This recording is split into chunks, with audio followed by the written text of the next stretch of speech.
ये हिमाचल की जनता ने हमें 40 सीटें दी थी। 2022 के चुनाव में 40 सीटें दी थी। हमें 40 सीटों पर हमें दोबारा से जनता ने चुनाव जिताकर भेजा कि आपकी 40 सीटें, ये जनता ने तय किया। पर जिस प्रकार की राजनीति खरीदो फरोख्त हिमाचल की राजनीति में हुई है, उसका जवाब जनता ने दिया है। और ये सही संदेश भी है कि भविष्य में कोई भी राजनीतिक दल है इस प्रकार की खरीदो फरोख्त करने की हिम्मत नहीं करेगा, क्योंकि जनता हिमाचल की बड़ी जागरूक है और जागरूक मतदाता ने आज अपना फैसला सुनाया है।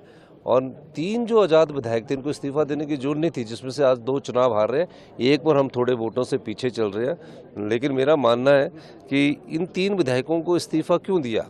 ये तो आज़ाद विधायक थे, कांग्रेस पार्टी काम नहीं करती, भारतीय जनता पार्टी के साथ चले जाते, लेकिन जनता ने इनको भी सबक सिखाया। यही जनता की जीत है। जो देहरा में 5 चुनाव में लगभग 25 सालों बाद कांग्रेस जीती है, क्या 18 महीने की जो सुखविंदर सिंह सुक्खू की सरकार है उसको मैंडेट मिला? देखिए, देहरा उपचुनाव में मैंने अपनी सरकार की साख भी दांव पर लगाई थी और 25 साल से कांग्रेस पार्टी वहां चुनाव नहीं जीत पा रही थी। और जब कोई मुख्यमंत्री अपने परिवार के किसी सदस्य को चुनाव लड़ाता है तो उसकी साख पूरी दांव पर होती है।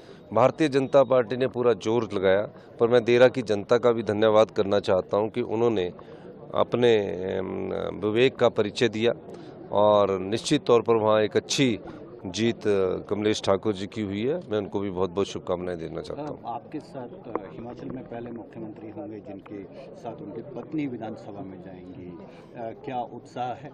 नहीं, ये जो चुनाव था ना, ये मेरी पत्नी का पता नहीं था कि उन्होंने चुनाव लड़ना कि नहीं लड़ना है। हाईकमांड ने लोकसभा चुनावों में भी उनसे बात की थी, विधानसभा चुनावों की सर्वे रिपोर्ट के बाद भी बात की थी और मैंने 2 दिन का समय मांगा था।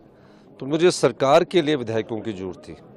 मुझे सरकार को जिस प्रकार की राजनीति का प्रवेश हिमाचल में हुआ, उस दृष्टि से मैंने ये निर्णय लिया कि हमारी सरकार की स्टेबिलिटी के लिए एक एक सीट पर जीतना जरूरी है। और मैंने इस दृष्टिकोण से देहरा से चुनाव लड़ने का निश्चय किया ताकि कांगड़ा की राजनीति में भी हम अब प्रवेश कर सकें और कांगड़ा में जो विधायकों की संख्या 9 थी उसको बढ़ाकर 10 कर सकें। बीजेपी का जो क्लेम था सरकार बदलेगी, क्या कहेंगे? देखिए, बीजेपी ने जनता को ठगा है और जनता को ठगने का ही काम कर रहे हैं।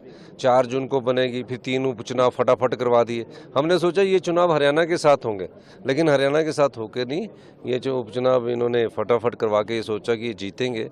और बीजेपी के गढ़ है तीनों, ऐसा नहीं कि तीनों बीजेपी के गढ़, तीनों बीजेपी के गढ़ों में हम 2 सीटों पर जीते, ये बहुत बड़ी उपलब्धि है। हमीरपुर में 1500 वोटों से हार गए हैं। हमीरपुर में अभी उन्होंने मेरे ख्याल रिकाउंटिंग की, थोड़ी वोटों से हारे हैं।